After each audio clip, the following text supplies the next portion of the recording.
Bismillahirrahmanirrahim. Assalamualaikum dan salam sejahtera. Kami daripada Kumpulan 3 akan membentangkan tajuk isu bunuh diri dalam kalangan pelajar. Topik ini dipilih oleh Prof. Dr. Arif Saleh bin Rosman.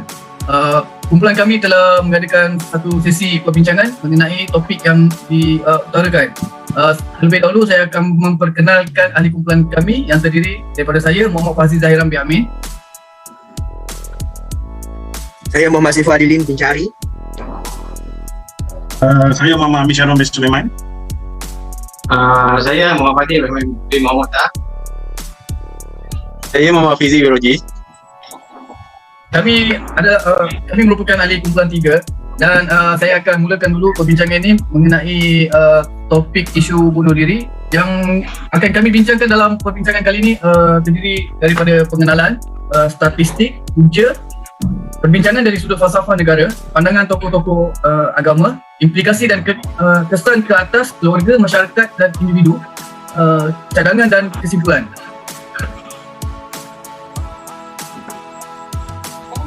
Kita mulakan dengan pengenalan tentang kenapa berlakunya isu bunuh diri di kalangan pelajar.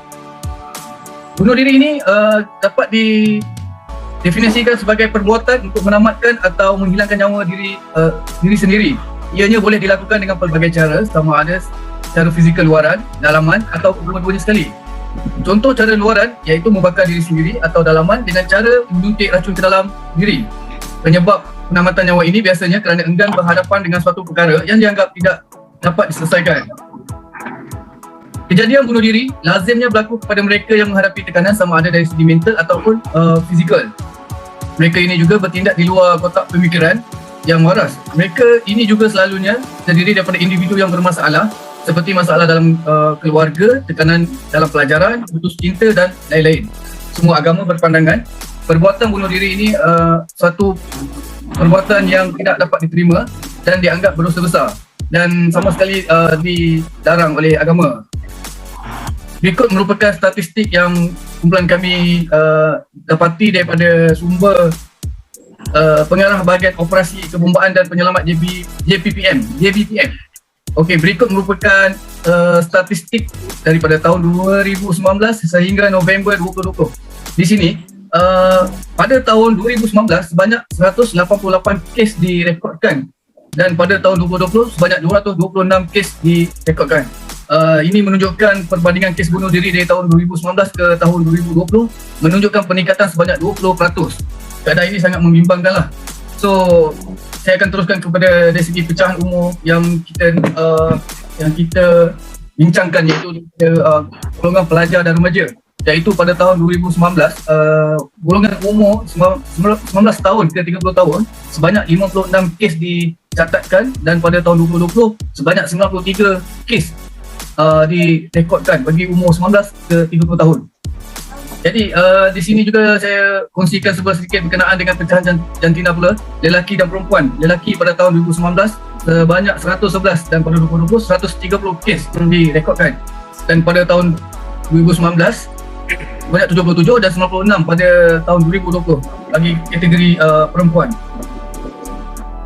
Dan di sini juga terdapat beberapa fakta dan info bunuh diri yang kami dapati daripada sumber carian, iaitu remaja pada umur 13 hingga 17 tahun ini ada cenderung membunuh diri atas dasar yang pertama dikategorikan sebagai idea bunuh diri sebanyak 10%, rancang bunuh diri 7%, cubaan bunuh diri 6.9% dan 8 kes bunuh diri dari setiap 1,000 penduduk Malaysia yang dapat dikesan. So perkara ini sangat membimbangkanlah. Dan kita akan menelusuri faktor-faktor punca implikasi kesan terhadap tindakan yang diambil selepas ini. Dan kita akan pergi kepada punca. Mungkin rakan-rakan saya boleh memberi sedikit pandangan ataupun apa punca yang berlaku kejadian sebegini. Ya, rakan-rakan kita yang mana yang boleh Okey, baik. bersama. Terima kasih Encik Haji Silakan. atas penerangan mengenai pengenalan dan beberapa data statistik yang dikeluarkan. So saya tambah sikit pada yang mengenai data statistik tu. Berita hari ni yang tunjuk kata daripada Mac tahun lalu hingga Ogos tahun ni, 1,411 kes bunuh diri telah dilakukan. Itu dalam setahun lah, lebih kurang 1 tahun lebih kan. Jadi banyak itu belum lagi yang termasuk yang kes di mana ada pelajar yang tertekan sehingga membuat pembunuhan beramai-ramai di pusat-pusat universiti lah. Yang dalam berita ini yang berlaku di Rusia, yang mana 8 orang terkorban atas tekanan perasaan. Jadi atas apa yang kita lihat sebenarnya punca-punca bunuh diri ini adalah dia datang daripada masalah tekanan perasaan.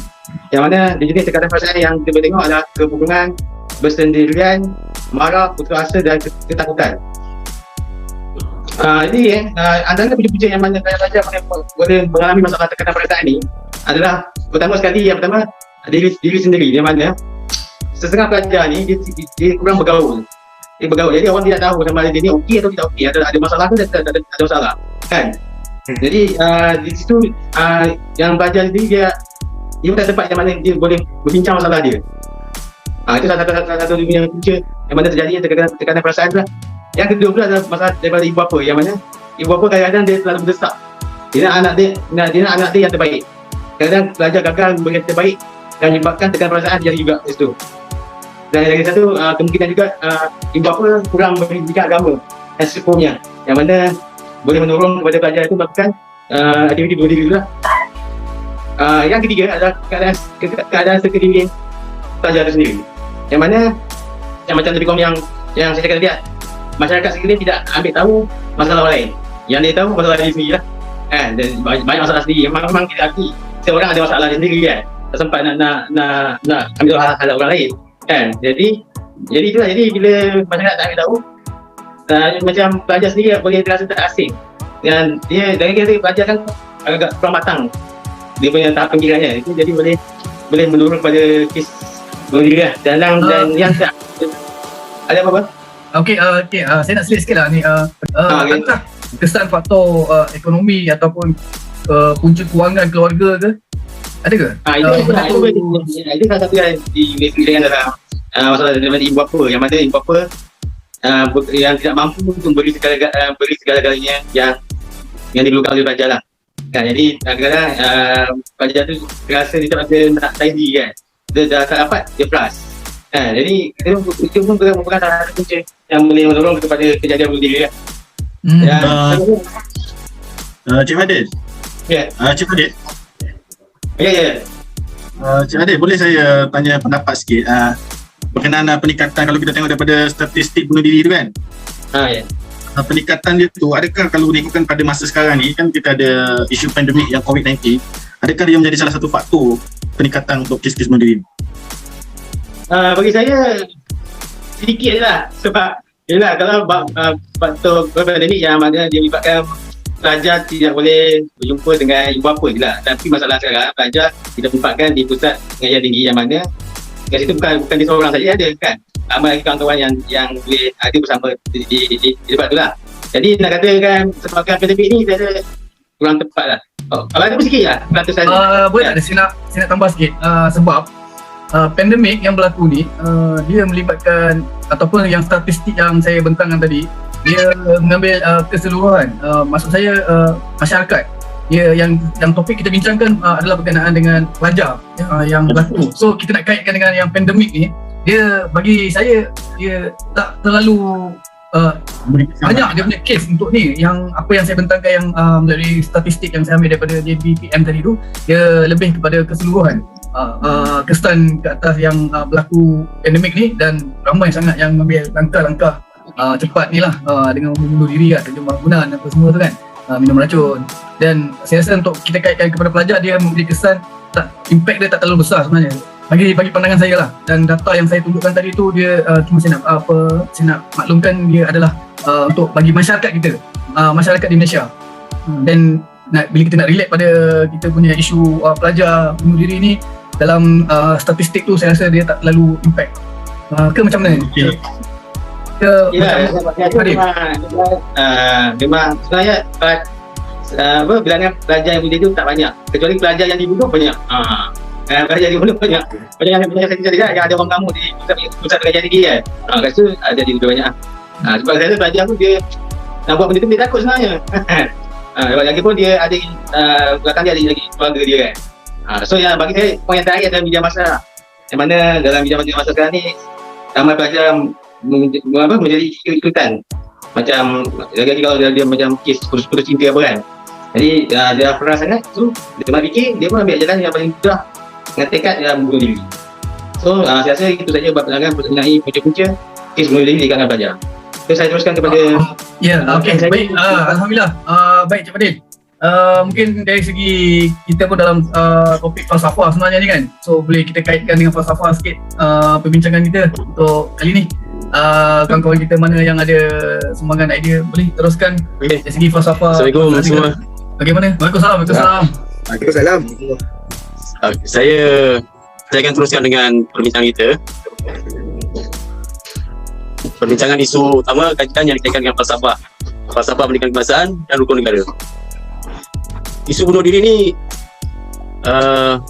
telah dibincangkan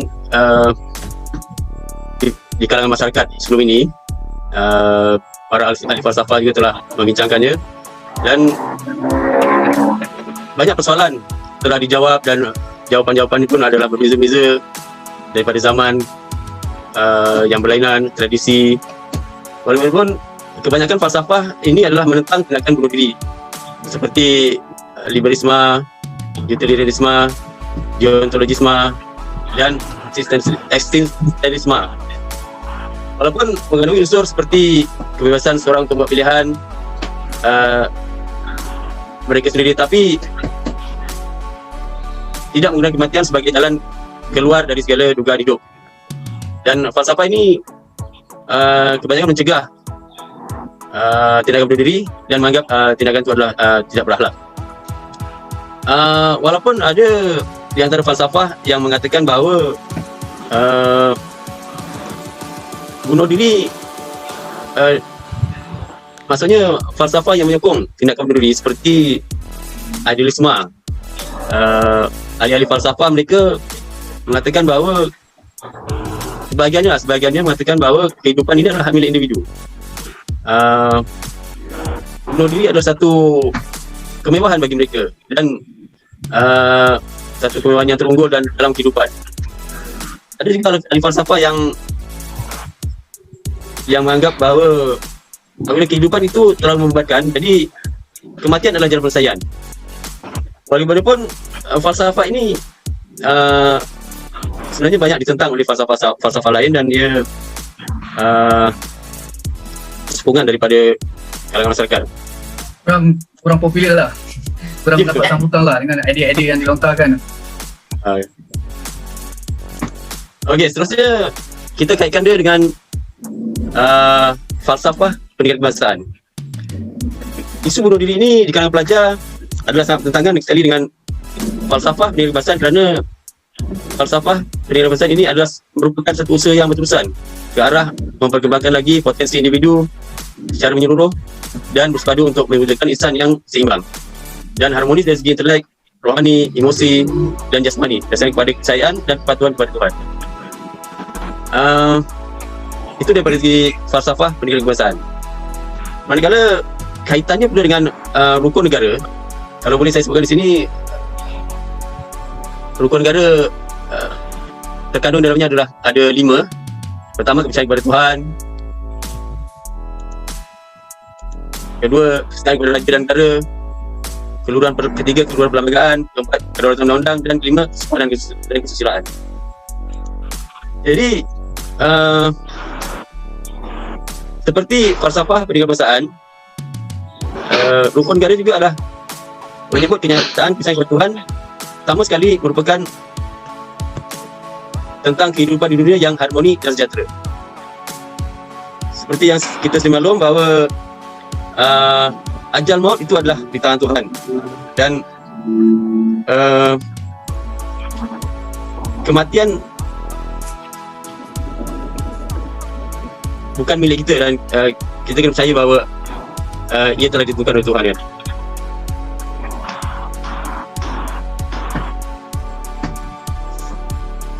Saya rasa itu saja daripada saya.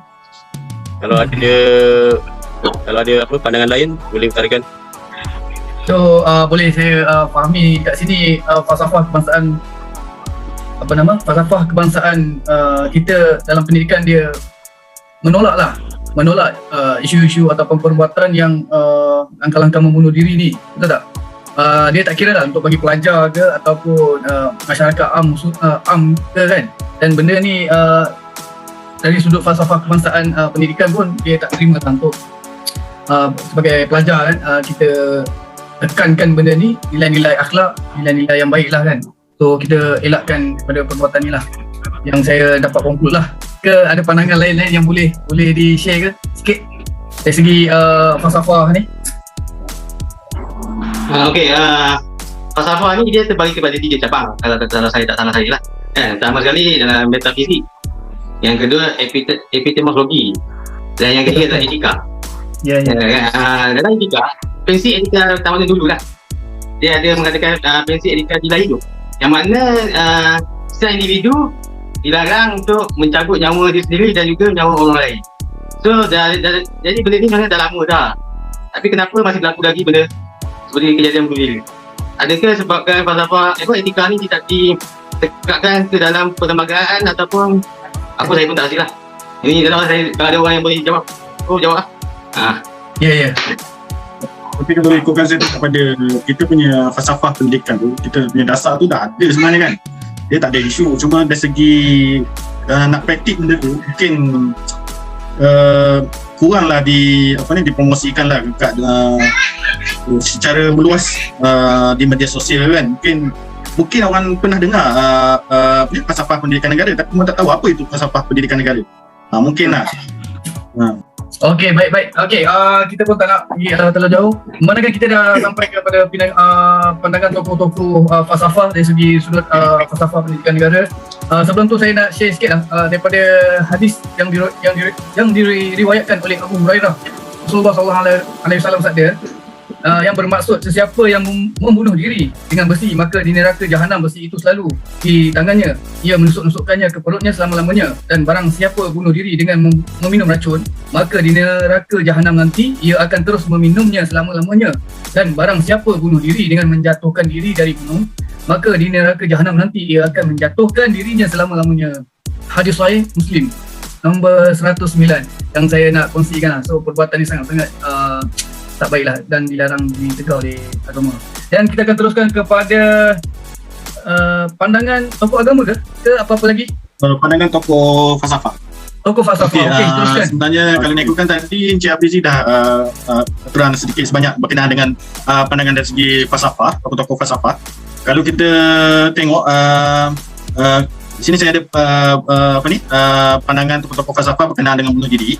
Saya ambil beberapa petikan daripada tokoh-tokoh falsafah seperti liberalisme klasika, deontologisme, eksistensialisme. Kalau kita tengok liberal klasika ni, dia ada tokoh falsafah bernama John Stuart Mill, ialah salah seorang ahli falsafah dan pegawai awam yang berasal dari Britain. Dalam mesejnya dia yang terpengaruh, dia pernah berdebat mengenai kebebasan on liberty, bahawa oleh sebab sine qua non kebebasan ialah daya upaya seseorang untuk membuat pilihan. Sebarang pilihan yang menyebabkan kehilangan keupayaan seseorang untuk membuat pilihan lanjut harus dihalang. Mengikut pada pandangan dia, oleh itu bagi Mill, pengabdian diri atau pembunuhan diri harus dicegah agar mengelakkan sebarang kehilangan untuk membuat pilihan selanjutnya. So jelaslah liberalisme klasika ni dia menolak berkenaan isu bunuh diri ni.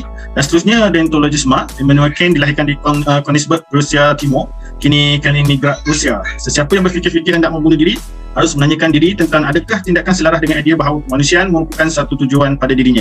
Tetapi seseorang tidak boleh dipergunakan hanya sebagai alat, tetapi harus dalam semua tindakannya selalu dianggap sebagai suatu tujuan pada dirinya. Oleh itu dia mendapat pembunuhan diri ni untuk memuaskan diri bukan satu tindakan yang tidak beretika.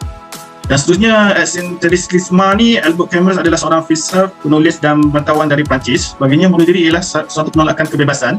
Beliau berpendapat bahawa melarikan diri daripada kenyataan hidup yang tidak masuk akal, memasuki ilusi agama serta kematian bukanlah jalan keluar. So jelas kalau kita tengok pandangan tokoh-tokoh falsafah ni, dia menolak menolak perkara berkenaan bunuh diri lah. Tapi ada juga sebenarnya ada tokoh falsafah yang menyokong sebenarnya, tapi tak seperti idealisme seperti yang diterangkan oleh Encik Afizi tadi, tapi tak sama sangat lah.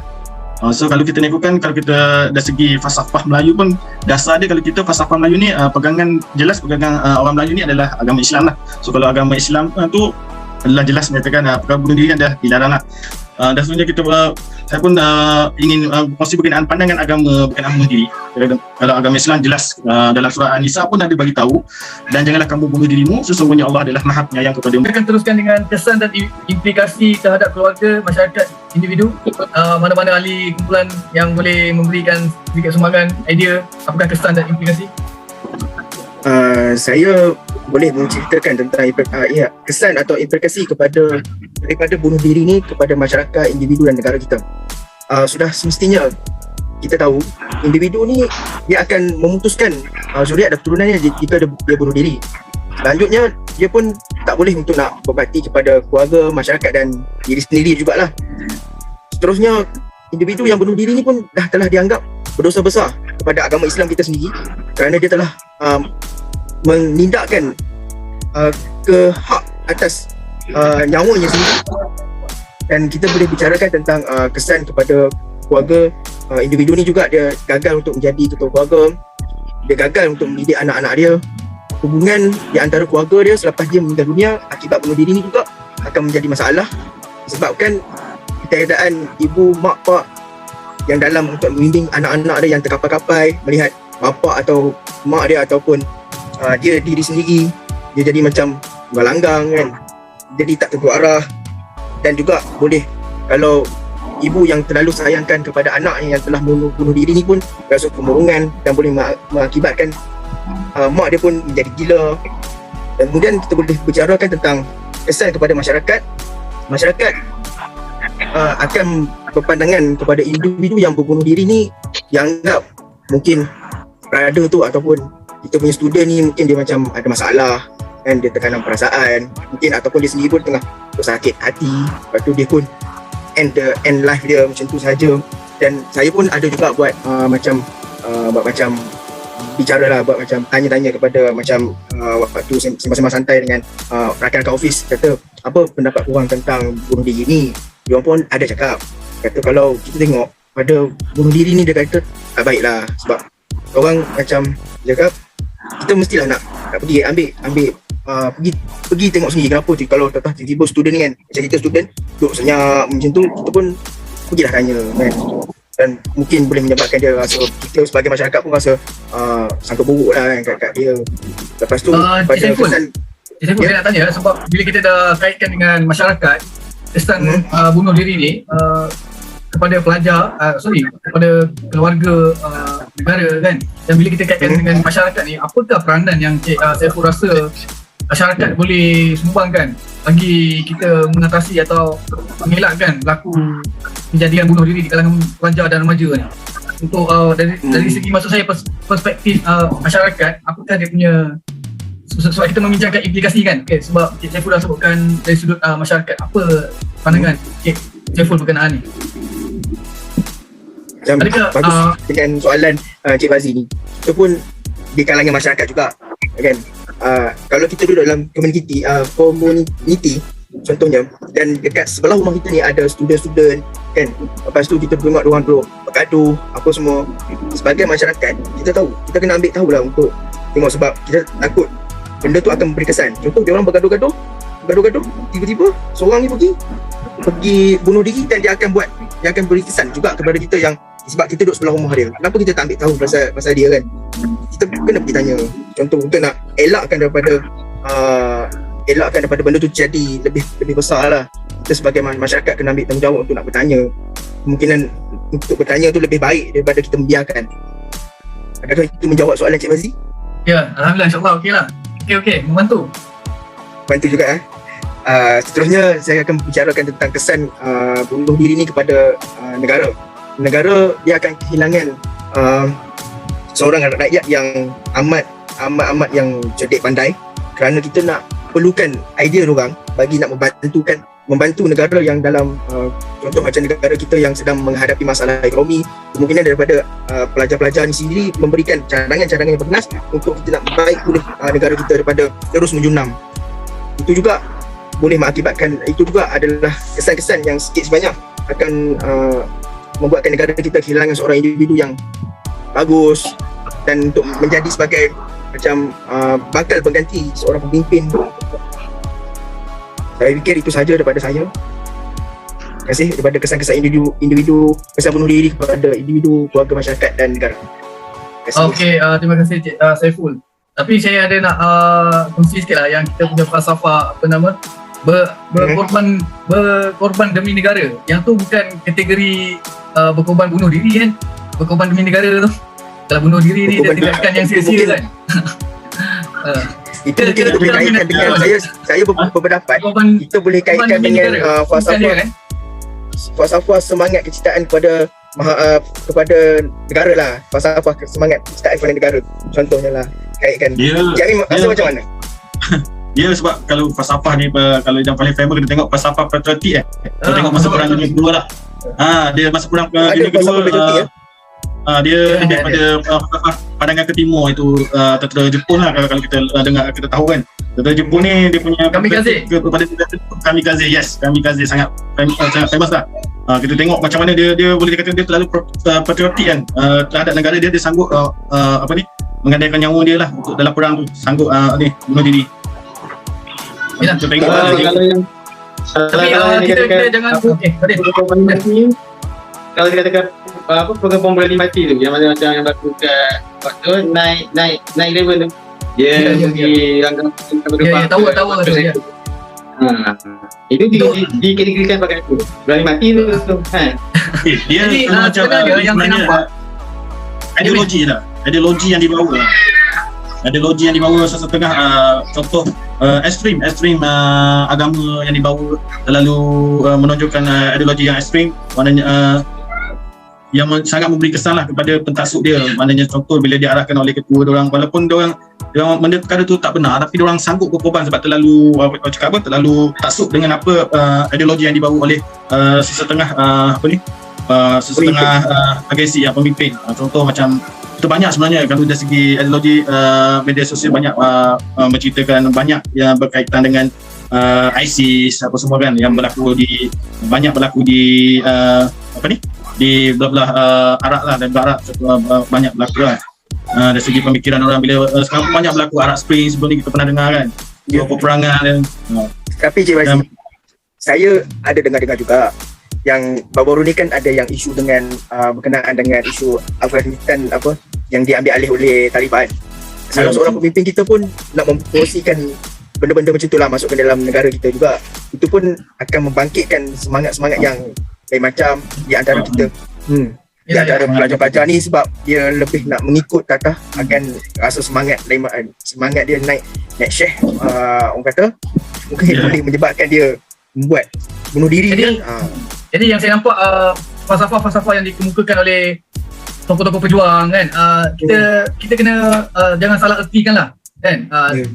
Dalam kalangan remaja kita, sepatutnya kita yang dan subjek yang kita belajar ni falsafah, dan kita kena betul-betul memberi kefahaman tentang falsafah tu sendiri, supaya dia punya ideologi ke ataupun dia punya maksud yang tersirat tidak diambil sebagai satu maksud atau membenarkan.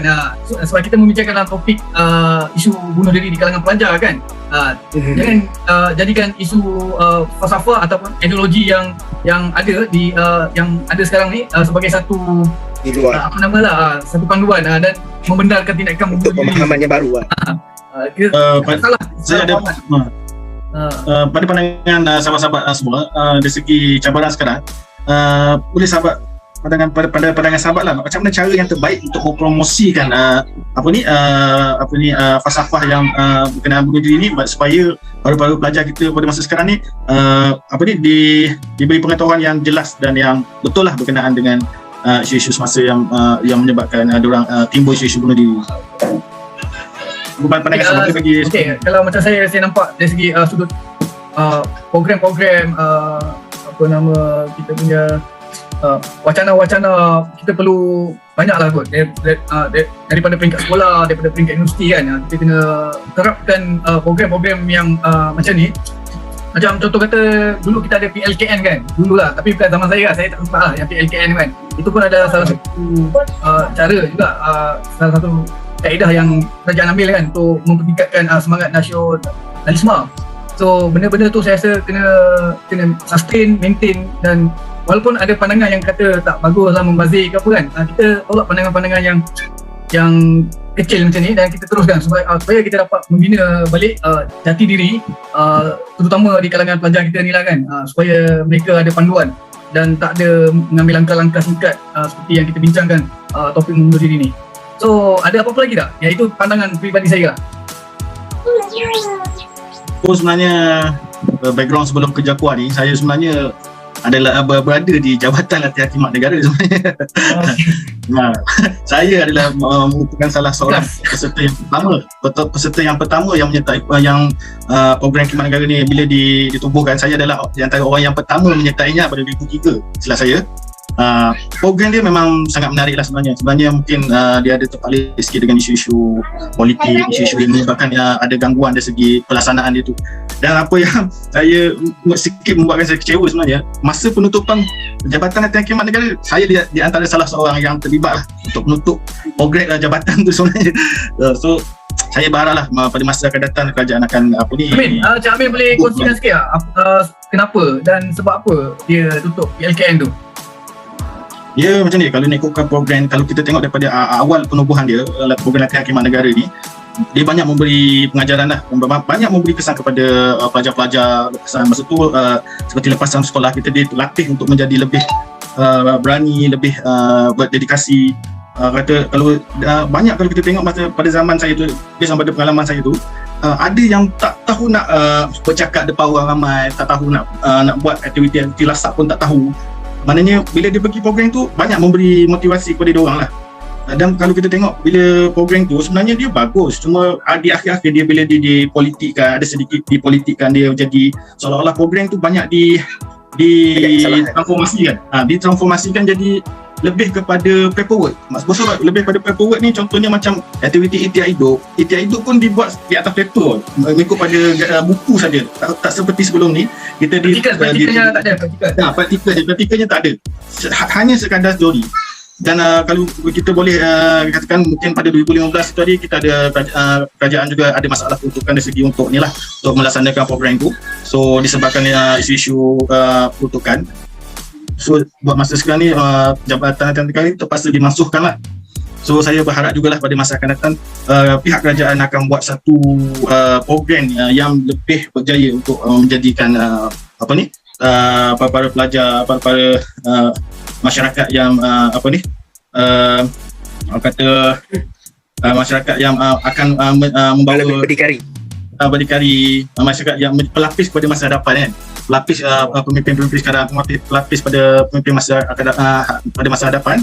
So saya berharaplah nanti akan ada satu program, dan saya pun ada dengar mungkin akan dilaksanakan balik satu program yang seakan-akan seperti latihan khidmat negara. So saya berharap dia akan menjadi satu program yang sangat berkesan lah kepada pelajar-pelajar di negara kita. Baik. Itu saja. Sebelum saya rumuskan, ada tak pandangan daripada ahli kumpulan kita yang nak memberi sedikit pandangan, cadangan ke sebelum saya tutup sesi perbincangan kita dengan kesimpulan yang kita rumuskan keseluruhan? Fadil? Ya, satu saya rasa sebab itulah kerajaan mengarahkan semua universiti untuk mengadakan modul ni lah, seperti etika dan peradaban filsafat semasa kan, untuk mengetengahkan prinsip-prinsip etika pada zaman-zaman yang terdahulu lah. Macam contohnya prinsip etika, satu prinsip etika yang saya dapat tahu, kebaikan dan keburukan, yang mana setiap manusia yang dilahirkan di dunia ni memang dilahirkan dengan kebaikan sepenuhnya, tak ada langsung keburukan. Cuma keadaan sekeliling yang mencorak dia yang buatkan dia jadi buruk dan tak jela lah. Itu yang saya baca lah kan. Mungkin itu salah satu pandangan saya, kerajaan mengarahkan manusia untuk mengadakan modul-modul seperti ni. Bagus lah tu kan. Alhamdulillah. Cik Saiful, ada apa-apa tak untuk dikongsikan sikit?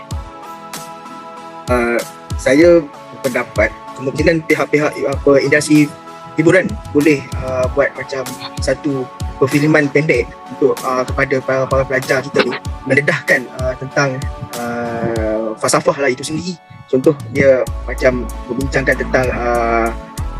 tentang kehebatan kita punya kerajaan-kerajaan terdahulu, berceritakan tentang seorang-seorang tokoh-tokoh yang sangat berjaya kan. Itu pun salah satu boleh membangkitkan semangat dia dalam untuk nak membina dia punya matlamat hidup lah, daripada dia terus berjundang, terus daripada terus down, contohnya mungkin boleh membangkitkan aura-aura daripada perfilman itu sendiri, boleh kata bagus filem ni, aku boleh menggunakan filem ni sebagai motivasi diri lah untuk dia daripada dia terus buat keburukan-keburukan yang kita tak nak kita dengar. Itu salah satu pandangan saya lah, ataupun idea cadangan. Okey, baik. Kita pun dah sampai ke penghujung dengan pandangan cadangan yang telah diberikan oleh ahli kumpulan kita, kumpulan 3. Alhamdulillah semuanya baik. So di sini saya sebagai wakil ahli kumpulan, saya nak rumuskan lah kesimpulan keseluruhan berkenaan dengan isu bunuh diri di kalangan pelajar di Malaysia. Jadi saya idea-idea yang dikemukakan oleh sahabat-sahabat dapat saya note sebuah sedikit, dan saya akan simpulkan. Pelakuan bunuh diri ini di kalangan pelajar Malaysia sebagai jalan penyelesaian telah melampaui fitrah manusia, dan ia juga sangat bertentangan dari sudut pandangan agama.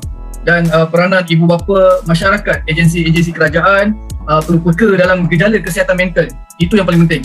Kita mengenal pasti dulu masalah ini dan punca lakunya, dan semua pihak harus mengambil serius dengan keadaan yang berlaku di sekeliling. Bermaksud anak-anak remaja kita, pelajar kita yang berada di sekeliling masyarakat perlu mengambil serius dan mengambil tahu keadaan, iaitu meluangkan masa dengan mereka, tidak mengambil ringan dan mudah tentang masalah yang mereka hadapi, dan memberi pertolongan jika anak-anak remaja kita ni menghadapi masalah. Dan yang terakhir, pandangan yang saya dapat rangkumkan adalah program kesedaran dan kaunseling di peringkat sekolah dan universiti perlu diperbanyakkan. Macam yang kita bincangkan tadi, program-program yang baik seperti PLKN, Cik Amin pada beritahu perlu diteruskan balik bagi memotivasikan anak-anak remaja kita supaya mereka tidak lalai ataupun terpesong dengan perkara-perkara yang negatif dan membawa kepada keburukan lah. Dan tunjukkan rasa empati dan elakkan menghakimi mereka yang berlebihan, galakkan sosial terhadap mereka. Itu yang dapat saya rangkumkan melalui kumpulan 3, iaitu isu bunuh diri di kalangan pelajar di Malaysia. Jadi sama-sama kita dapat kongsikan ataupun kita dapat sampaikan kepada mereka di luar sana. Mudah-mudahan sebuah sedikit dia menjadi panduan dan dorongan supaya anak-anak remaja kita tidak terlibat ataupun mengambil jalan singkat dengan kaedah membunuh diri sebagai satu jalan penyelesaian. Wallahualam. Sekian daripada kumpulan 3. Terima kasih. Assalamualaikum warahmatullahi wabarakatuh. Waalaikumsalam.